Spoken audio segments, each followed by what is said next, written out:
గ్రంథం మౌన మహావిజ్ఞానం.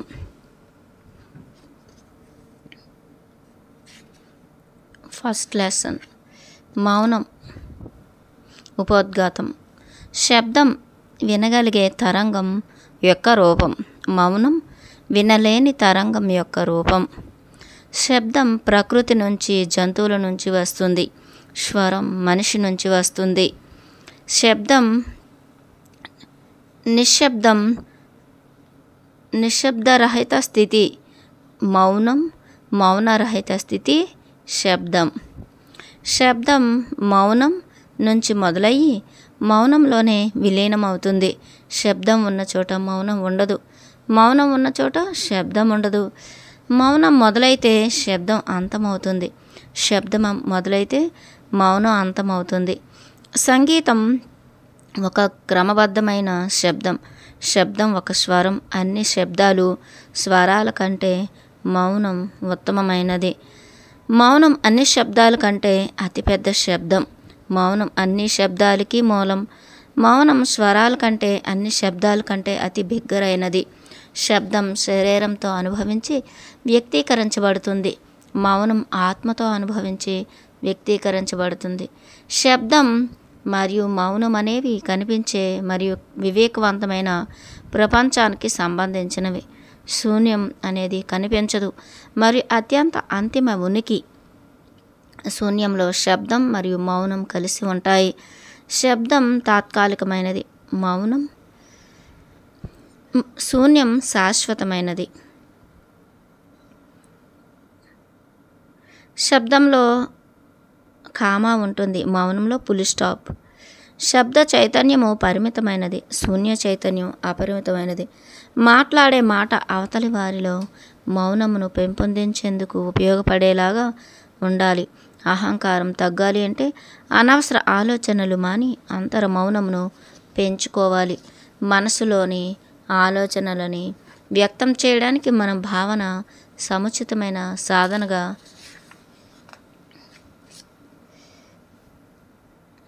సాధనంగా వినియోగించుకుంటున్నాము. భాషా పటిమ లేనప్పుడు అభినయం, హావభావాల ద్వారా వ్యక్తం చేస్తున్నాం. ఎన్నో ప్రాణులు ఈ భూమి మీద శబ్దాలు చేస్తున్నాయి. మానవులు మాత్రమే మాట్లాడుతున్నాము. ఆ మాటల ద్వారా ఎంతో శక్తిని వృధా చేసుకుంటున్నాము. మాటలను ఆపి మౌనంగా ఉంటే ఎంతో శక్తిని పొందుతాము. సైలెన్స్ అనే పదం లాటిన్ పదం నుండి వచ్చింది. దీని అర్థం నిశ్చలంగా ఉండడం. ఈ మౌనాన్ని కొన్ని మతపరమైన విభాగాలలో సాధువులు ఆధ్యాత్మిక పరివర్తనకు సాధనంగా ఉపయోగిస్తారు. సుదీర్ఘకాలం లేదా వారి జీవితాంతం మౌనంగా ఉంటారు. నిర్దిష్ట ప్రయోజనం కోసం మౌనంగా ఉండాలని నిర్ణయించుకున్నప్పుడు నిశ్శబ్దం సమర్థవంతమైన అలంకారిక అభ్యాసం అవుతుంది. అది ఆచరణాత్మక ప్రయోజనాలతో కూడిన దృగ్విషయంగా గుర్తించబడుతుంది. ఆధ్యాత్మికతలో మౌనం తరచుగా అంతర్గత నిశ్చలతకు రూపకం. ఆధ్యాత్మిక అభివృద్ధిలో ఒక ముఖ్యమైన దశ అంతర్గత మౌనం. అంటే ఒక వ్యక్తిని దైవిక స్వభావంతో సంబంధాన్ని తీసుకురావాలని అర్థం. పరివర్తన మరియు సమగ్ర ఆధ్యాత్మిక అభివృద్ధి జరగడానికి ఆత్మతో ఉండడం యొక్క ప్రాముఖ్యతను మౌనం సూచిస్తుంది. బౌద్ధులు మౌనాన్ని జ్ఞానోదయం యొక్క లక్షణంగా సూచిస్తారు. వివేకానికి భద్రత కంచె నిశ్శబ్దం. మౌనం అర్థాన్ని ప్రతిబింబిస్తుంది. నిశ్శబ్దం ఏకాగ్రతను పెంపొందించి ధ్యానాన్ని ప్రోత్సహిస్తుంది.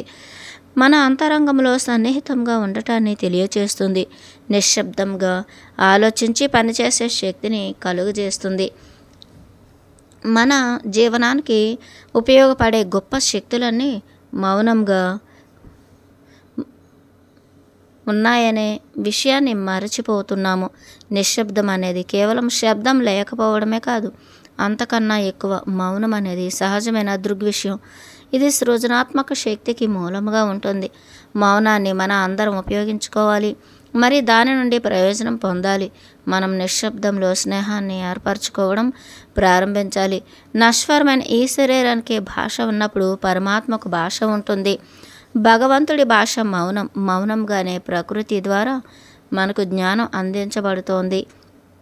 సూర్యుడు కాల నియమాన్ని అనుసరించి ఉదయిస్తూ అస్తమిస్తూ లోకాన్ని రక్షిస్తున్నాడు. చంద్రుడు చల్లదనాన్ని ఇస్తూ ప్రశాంతతను కలిగిస్తున్నాడు.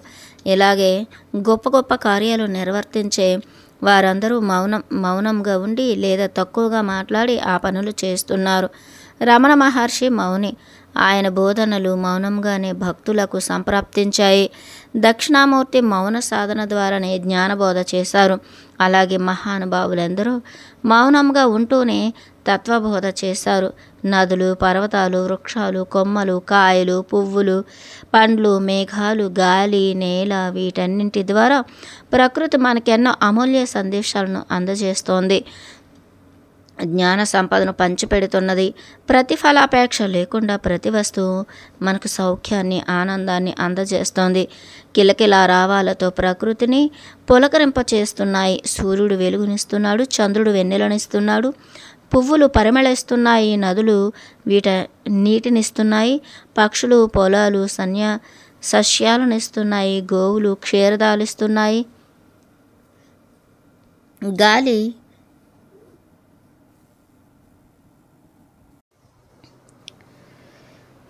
అన్నీ వేటికవే తమ తమ విధులను క్రమం తప్పకుండా నిర్వహిస్తున్నాయి. ఎవరికి ఏ విధంగా కర్తవ్య బోధ చేయాలో అలా చేయబడుతోంది. అలాగే మనకు మౌన భాష ద్వారా అనేక విధాలైన బోధలు చేయబడుతున్నాయి. విశ్వ చైతన్యంలో సత్యం, అహింస, ప్రేమ, పరోపకారం, భూతదయ, సచ్చీలం, క్రమశిక్షణ, సమయపాలన, నిస్వార్థ బుద్ధి, త్యాగశీలత, ధర్మం, దానం, నమ్రత, వాత్సల్యం, విధి నిర్వహణ అనే సద్గుణాలు మనకు తెలిసినా మనసుకు దూరంగా ఉంచుతాం. అందుకే చైతన్యం అవగతం కాదు. ఆ సద్గుణాలన్నింటినీ ఎందరో మహానుభావులు జీవించి తత్వాన్ని తెలుసుకుని ముక్తిని పొందారు. మౌనం శక్తివంతమైనది. ప్రాపంచికంగా మౌనం పట్ల గౌరవం, విశ్వాసం ఉన్నా మౌనం యొక్క వినియోగం మాత్రం ఆధ్యాత్మిక రంగంలో అత్యధికంగా ఉంది. మనసులోని భావాలను వెల్లడించేందుకు మాటలు చాలవు. మనసులోని భావం మౌనంలోకి అనువాదమైనంత స్పష్టంగా, వివరంగా, సంపూర్ణంగా మాటల్లోకి కాదు. సమయమే అవసరం లేని చేరవేత మార్గం మాత్రం మౌనమే. మాటల అవసరం లేకపోతే ఎంతో సమయం మనకు ఆదా అవుతుంది. ప్రతి క్షణాన్ని మనం సాధనలోనే వినిమయం చేసుకోవచ్చు. నేను అనే మాటకు అర్థం తెలుసుకోగలిగితే, ఆ మాటలు హృదయం నుండి తొలగించగలిగితే చైతన్య పరిజ్ఞానం పొందగలిగినట్టే. అదే మనం సాధించగలిగే మహత్కార్యం, మహావిజయం. వాటిని గ్రహించడం, ఆచరించడం అనేది మన సుకృతం, వివేకం, ఆసక్తి మీద ఆధారపడి ఉన్నాయి. అందుకే వీలైనంత ఎక్కువ మౌన సాధన చేసి సత్యజ్ఞానాన్ని తెలుసుకోవడానికి ప్రయత్నం చేద్దాం. మౌన శక్తి. మనకు ఏమీ తెలియకపోయినా లేదా ఒక విషయం గురించి అంతా తెలిసినా మౌనాన్ని ఆయుధంగా ఉంచుకోవాలి. ఎందుకంటే ఏమీ తెలియనప్పుడు మౌనంగా ఉండి శ్రద్ధగా వింటే ఆ విషయం గురించి ఇతరుల నుండి ఎక్కువగా తెలుసుకోగలుగుతాము. అలాగే అంతా తెలిసినప్పుడు మౌనంగా ఉంటే ఆ విషయాన్ని ఇతరుల కోణంలో విశ్లేషించడానికి అవకాశం దొరుకుతుంది. పూర్తి అవగాహనతో ఆ విషయాన్ని అర్థం చేసుకోగలుగుతాము. ఇతరుల మనస్థితిని గురించి పూర్తిగా తెలుసుకోగలుగుతాము. ఆచార్య చాణక్యుడి ప్రకారం ఏ వ్యక్తికైతే ఎలా మాట్లాడాలో, ఎప్పుడు మాట్లాడాలో, ఏం మాట్లాడాలో, ఎంత మాట్లాడాలో, ఎక్కడ మాట్లాడాలో, ఎందుకు మాట్లాడాలో, ఏ తీరులో మాట్లాడాలో తెలిసి ఉంటుందో అలాంటి వ్యక్తి యొక్క విజయాన్ని ఎవ్వరూ ఆపలేరు. మనిషి మనసులో మెదిలే ఆలోచనలు చాలా పదునైనవి. వాటిని సరిగ్గా ఉపయోగిస్తే గెలుపుకు దారి తెరుచుకున్నట్లే. నీ మౌనం కంటే నీ మాటలకు ఎక్కువ ప్రాధాన్యత ఉన్నప్పుడు, నీ మౌనం కంటే నీ మాటలకే ఎక్కువ విలువ ఉన్నప్పుడు మాత్రమే మాట్లాడాలి. మన మాటలు మనల్ని సంరక్షించగలవు, అలాగే మనల్ని నాశనం కూడా చేయగలవు. ప్రపంచం మాట్లాడుతున్నప్పుడు మౌనమే నీ ఆయుధంగా ఉండాలి. అనవసరమైన మాటలు మన పతనానికి కారణాలు అవుతాయి. మౌనంగా ఉన్నవాళ్ళు లక్ష్య సాధనలో పూర్తిగా నిమగ్నం అవ్వగలుగుతారు. ప్రశాంతంగా ఉన్న మనస్సు అన్నిటికంటే శక్తివంతమైనది మిత్రమా. ఒకటి గుర్తుపెట్టుకో, మౌనం శూన్యానికి, జ్ఞానానికి ప్రతీక. జీవితంలో ఒకానొక సమయంలో ఖచ్చితంగా అనిపిస్తుంది, అర్థం లేని విషయాలన్నీ నిరూపించడం కన్నా, అర్థం లేని విషయాన్ని నిరూపించడం కన్నా మౌనంగా ఉండడం చాలా మంచిది అని. అంతర్మౌనమే ఆనందకరం. ఎంత తక్కువ మాట్లాడితే అంత విలువ, ఎంత హద్దుల్లో ఉంటే అంత గౌరవం, ఎంత మౌనంగా ఉంటే అంత మర్యాద, అంత మనశ్శాంతి. అందులోని శక్తిని తెలుసుకున్నప్పుడు ఒక మంచి సంతోషకరమైన జీవితాన్ని గడపగలుగుతాము. అందులోని శక్తిని తెలుసుకున్నప్పుడు ఒక మంచి సంతోషకరమైన జీవితాన్ని గడపగలుగుతాము. విజయవంతుడైన వ్యక్తి ఎక్కువ వింటాడు మరియు తక్కువగా మాట్లాడుతాడు. నిశ్శబ్దం జ్ఞానాన్ని, సామర్థ్యాన్ని ప్రదర్శిస్తుంది. మౌనం అంటే సమాచారంతో మరియు సముచితమైన ఆలోచనపూర్వకంగా మాట్లాడటం. ఇది ఏకాగ్రతతో వినడం వల్ల వస్తుంది. ఖచ్చితంగా చెప్పాలంటే మరింత వినడం, మీ పరిస్థితులను విశ్లేషించడం, మీ భావోద్వేగాల గురించి తెలుసుకోవడం మరియు మీ ప్రతిచర్యలను విశ్లేషించడం ద్వారా మిమ్మల్ని మీరు ఎలా మెరుగుపరుచుకోవచ్చు నిశ్శబ్దం నిర్వచిస్తుంది. ఇది మీ జీవితానికి విజయాన్ని మరియు ఆనందాన్ని తెస్తుంది. మౌన సాధన చేసిన కొందరు ప్రముఖులు సందేశాలు. బ్రహ్మర్షి సుభాష్ పత్రిజీ. నోటిలోని మౌనం మనసులోని శూన్యం. దాని పేరు ధ్యానం. నిరంతరం నోటిని అదుపులో ఉంచుకుంటూ అవసరం అనిపించినప్పుడు మాత్రమే మాటను జాగ్రత్తగా వదులుతూ మౌనాన్ని అభ్యాసం చేయడం అన్నది ఒక గొప్ప శాస్త్రం. మౌనంగా ఉన్నప్పటి కంటే అదనంగా మరేదైనా సాధిస్తాననే నమ్మకం కుదిరినప్పుడే మాట్లాడటం మంచిది. మౌనంలో ఆలోచనలు ఉండవు, ఎరుక ఉంటుంది. అదే వర్తమాన స్థితి. నోరు మూసుకుంటే మౌనం, కళ్ళు మూసుకుంటే ధ్యానం. మౌనంగా ఉండటం వలన మౌనం అంటే ఏమిటో మీకు, మీ ప్రక్కవారికి తెలుస్తుంది. మీకు మీ ప్రక్కవారికి మౌనం యొక్క విలువ తెలుస్తుంది. మాట ఎంత జాగ్రత్తగా మాట్లాడాలో తెలుస్తుంది. రోజు ఎంత వ్యర్థంగా మాట్లాడుతున్నామో తెలుస్తుంది. వారంలో ఒకరోజు మౌన సాధన చేయండి. మౌనంతో ఉండటం ఎంతో ముఖ్యం. గాంధీజీ వారంలో ఒకరోజు మౌనం చేసేవారు. దానివలన ఆయన మహాత్ముడు అయ్యాడు. ఎప్పుడైతే మౌనంగా ఉంటారో అక్కడ మీ మనసు పని చేయదు. ఆధ్యాత్మికత అంటేనే ఏ పని చేయకుండా ఉండటం. కాబట్టి మౌన సాధన చేయండి. మీకు మీరే తేడాను గమనించుకోండి. వారంలో ఒకరోజు ఖచ్చితంగా మీరు నోరును తెరవరాదు. 1995 సంవత్సరంలో నేను 1 సంవత్సరం మౌనంలో ఉన్నాను. ఆ సమయంలోనే నేను మా అమ్మగారిని వీసా కోసం చెన్నైకి తీసుకువెళ్ళాను. అప్పుడు నేను నోరు తెరవలేదు. నేను నా నోరుని తెరవకుండా అన్నీ అమర్చాను. నేను మౌనం ద్వారా నా భవిష్యత్తు పని కొరకు చాలా శక్తిని పొందాను. మీరు శక్తిని కోల్పోతున్నారు ఎందుకంటే మీరు అతిగా మాట్లాడుతున్నారు. మీరు మీ నోటిని అనవసరంగా ఉపయోగిస్తున్నారు. ఇది ఒక సాధారణ రోగం. మీరు ఖచ్చితంగా మౌన సాధన చేయాలి. వారంలో ఒకరోజు నుండి మొదలుపెట్టి తర్వాత పెంచండి. మీకు మెహర్ బాబా తెలుసు కదా. ఆయన 45 సంవత్సరాలు మౌనంలోనే ఉండిపోయారు. ఆయన నోటిని అస్సలు తెరవలేదు. మరియు నేను ఎందుకు మాట్లాడుతున్నాం? ఏముంది మాట్లాడటానికి? మనం అన్ని పిచ్చి మాటలే మాట్లాడుతున్నాం. ఇంట్లో ఉన్న బయట ఉన్న మౌనమే నేను మీకు ఇచ్చే సందేశం. ధ్యానం కంటే ముందు మౌనం చాలా ముఖ్యం. మీరు మీ నోటిని మూసివేయాలి. ఇది సాధన చేయండి. అందరూ అవును అని చెప్పడానికి నోరు తెరవకుండా, తల ఊపకుండా ఉండాలి. నాకు అది చాలు. సందేశం చేరుతుంది. మాట్లాడేవారు మౌనంగా ఉండటం నేర్చుకోవాలి. మౌనం ద్వారా టెలిపతి శక్తి ద్విగుణీకృతం అవుతుంది. శరీరం యొక్క ప్రాణశక్తి విశేషంగా ఆదా అవుతుంది.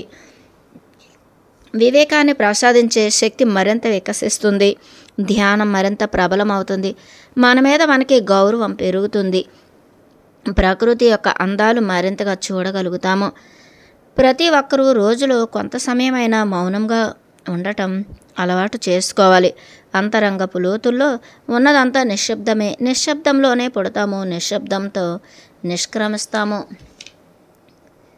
ధ్యానమిత్రులు అందరికీ నమస్కారములు. నా పేరు ఆవంచ నాగేశ్వరరావు.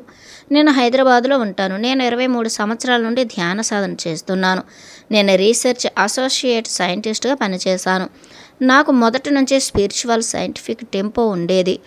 దేవుడిని గుడ్డిగా నమ్మను, అలాగనే నేను నాస్తికుడిని కాను. దేవుడు అనేవాడు కనుక ఉంటే నాకు కనిపించాలి, వినిపించాలి, అనిపించాలి అన్న ప్రశ్నలు ఉండేవి. అలాంటి సమయంలో నేను జాబ్ చేస్తున్నప్పుడు ఆఫీసులో కూర్చుని కళ్ళు మూసుకున్నాను. అప్పుడు విచిత్రంగా నన్ను నేను చూసుకున్నాను.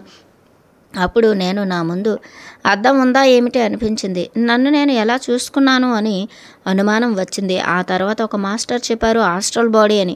భౌతిక శరీరాన్ని సూక్ష్మ శరీరం చూసుకుంది. ఇది ఎలా సాధ్యమనుకున్నాను.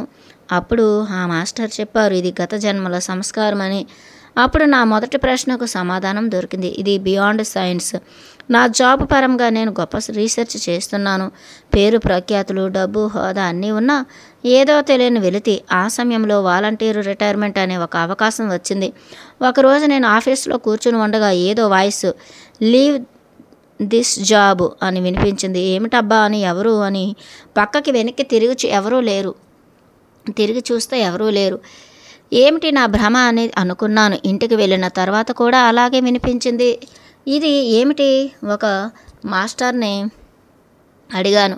ఇదే ఇన్నర్ వాయిస్ అంతర్వాణి అని. అదే మీరు విన్నారు అని చెప్పారు. ఇప్పుడు నా రెండో ప్రశ్నకు సమాధానం వచ్చింది. అదే వినిపించింది. ఇది కూడా బియాండ్ సైన్స్. తర్వాత నేను వాలంటీర్ రిటైర్మెంట్ ఇచ్చేశాను. ఆ తర్వాత నేను సంతృప్తి ఇచ్చే దానికోసం వెతుకుతున్నాను. అప్పటికి నేను ఇంకా భౌతికంలోనే ఉన్నాను. ఆరోగ్యపరంగా రకరకాల సమస్యలు ఉన్నాయి.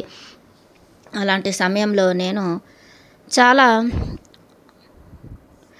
ఆధ్యాత్మిక సంస్థలు తిరిగి చూశాను. అక్కడ వాళ్ళు చాలా గొప్పవారు. అయినా కూడా నాకు ఏదో తెలియని అసంతృప్తి. అలా ఉండగా 2000 సంవత్సరంలో న్యూస్ పేపర్లో ధ్యానం వలన శారీరక ఆరోగ్యం, మానసిక ప్రశాంతత, ఆత్మజ్ఞానం లభిస్తుంది అని చదివాను. అప్పుడు నాకు కావాల్సింది ఇదే కదా అని చాలా ఆనందపడ్డాను. సరే అని హైదరాబాద్లో ఒక చిన్న క్లాస్ జరుగుతుంది అంటే వెళ్ళాను. అప్పుడు అక్కడ బుద్ధుడు చెప్పినటువంటి ఆనాపానసతి ధ్యానం చెప్పారు. అక్కడ నేను అరగంట సేపు ధ్యానం చేశాను. ఆహా, ఎంత అద్భుతంగా ఉంది ఈ ధ్యానం. నేను ఎంతకాలం నుండి వెతుకుతున్నది ఇదే అని అప్పుడు నా అన్వేషణలో ఆగింది. సాధన ఆచరణ మొదలైంది. అప్పటి నుండి క్రమం తప్పకుండా సాధన చేస్తూ ఉన్నాను. ఒక 6 నెలలకు అంతకుముందు ఉన్న శారీరక సమస్యలన్నీ మెల్లమెల్లగా తగ్గాయి. మందులు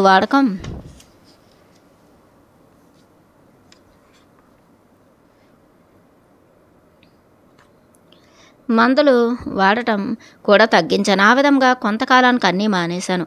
అప్పటి నుండి ఇప్పటి వరకు నో ట్యాబ్లెట్స్, నో డాక్టర్.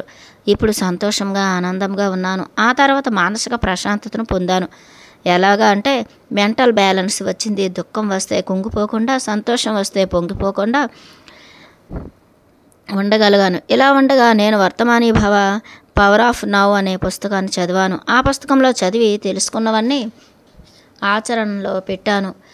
ఈ పుస్తకం నా జీవితాన్ని చాలా మార్చింది. ఎప్పుడు వర్తమానంలో ఉండేవాడిని. ఇది నిజంగా నాకు ఒక కొత్త మలుపు. అలా నా సాధన కొనసాగిస్తున్నాను.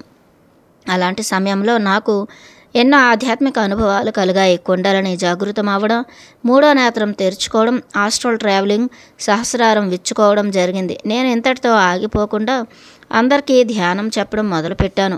ఇలా గత 18 సంవత్సరాల నుండి ఇండియా అంతటా తిరుగుతూ వివిధ భాషలలో ధ్యానం చెబుతూ నేను ధ్యాన సాధన చేస్తున్నాను. ఇంకా పత్రిజీ గారి గురించి చెప్పాలి అంటే ఆయన నాకు లభించిన అద్భుతమైన గురువు. గత జన్మలో నాకు మిత్రులు. ఆయనలో ఉన్న ప్రేమ, కరుణ, జాలి వంటి గొప్ప గుణాలను చూసి ఎవరైనా సరే ఆయనకు ఆకర్షింపబడతారు. నేను మొదట్లో ఆయనతో కలిసి 2 సంవత్సరాలు ధ్యాన ప్రచారాలు చేశాను. ఈ ఆధ్యాత్మికంలో నేను తెలుసుకున్నది ఏమిటి అంటే భౌతికమైన చదువులు భుక్తిని ఇస్తాయి, ఆధ్యాత్మికమైన చదువులు ముక్తిని ఇస్తాయి. అంతేకాకుండా మనల్ని మనం తెలుసుకోవాలి అంటే ముందుగా మనం మౌనాన్ని పాటించాలి. ఈ విశ్వంలో ఉన్న దైవ భాష మౌనం. ఎదుటి వాళ్ళని పలకరించాలి అంటే భాష అవసరం. మనల్ని మనం పలకరించుకోవాలంటే ముందుగా మనం మౌనాన్ని పాటించాలి. ఈ విశ్వంలో ఉన్న పరమసత్యాన్ని, వాస్తవాన్ని తెలుసుకోవాలి అంటే మౌనం, ధ్యానం అవసరం. యోగానంద పరమహంస గారు ఇలా చెప్పారు, భూమి మీద ఉన్న అద్భుతమైన కర్మ ధ్యానము. ఈ ధ్యానం చేయడమే గొప్ప వైభోగం. ఈ సత్యాన్ని తెలుసుకున్న నేను ఇప్పుడు మౌన ధ్యానం చేయిస్తూ, మౌనం గురించి చెబుతూ అఖండ మౌన ధ్యాన తరగతులను చేయిస్తున్నాను. భిక్షమయ గురూజీ, మననం లేని స్థితిని మౌనం అంటారు. ఒక దశకు వెళ్ళిన తర్వాత పూర్తిగా మాటలు వదిలివేసిన స్థితి ఉంటుంది. దాన్ని సంపూర్ణ మౌనం అంటారు. కొంతమంది మహానుభావులు జీవితంలో దశాబ్దాల తరబడి మౌనంగా ఉన్నారు. మాట్లాడాలి అనుకున్నా, వినాలి అనుకున్న అంతరంలో అసంతృప్తి ఉన్నట్లే. ఇది రజోగుణానికి చిహ్నం. కొంతమంది ఏదైనా సమస్య వచ్చినప్పుడు 2 రోజులు 3 రోజులు సమస్య గురించి స్పష్టత వచ్చేంత వరకు మౌనంగా ఉంటారు. మౌనం, ఒంటరితనం, ఏకాంతం మానవుని పరిపక్వతకు, ఆధ్యాత్మికత పరిణితికి చిహ్నాలు. మౌనం అనేది 2 పెదవులు కలిపితే ఉండేది కాదు. అది పూర్తిగా మానసిక స్థితిపై ఆధారపడి ఉంటుంది. సమాచారాన్ని బయటకు పంపించేది ఇంద్రియ చైతన్యం. మాటకు ఎప్పుడైతే ఉన్నాయో ఆలోచనలో వేగం ఉంటుంది. మాటలు ఎప్పుడైతే ఉన్నాయో ఆలోచనలలో వేగం ఉంటుంది. శక్తి విపరీతంగా ఖర్చు అవుతుంది. 2-3 గంటలు మాట్లాడిన తర్వాత మనిషి ముఖంలో అలసట ఉంటుంది. మాట్లాడుతున్నా, పని చేస్తున్నా, ఆలోచిస్తున్నా ప్రాణశక్తి బయటకు వెళ్ళిపోతుంది. ఎవరికైతే అంతరంగంలో సంస్కారాల మోతాదు తగ్గుతూ ఉంటుందో వారికి కర్మ పట్ల ఆసక్తి తగ్గుతుంది. కర్మ పట్ల ఆసక్తి తగ్గినప్పుడు వారు మౌనాన్ని కోరుకుంటారు. ఒక వ్యక్తి 1 రోజు, 2 రోజులు, 10 రోజులు, 10 సంవత్సరాలు మౌనంలో ఉన్నారంటే ఆ వ్యక్తి అంతరంగం పూర్తిగా శుద్ధి అయినట్లు గమనించవచ్చు. నేను మాట్లాడనవసరం లేదు అని ఎవరికి అనిపిస్తుందో వారు మాత్రమే మౌనాన్ని పాటించగలుగుతారు. మాటలు ఆగినప్పుడు మానసిక శక్తి విపరీతంగా విజృంభిస్తుంది.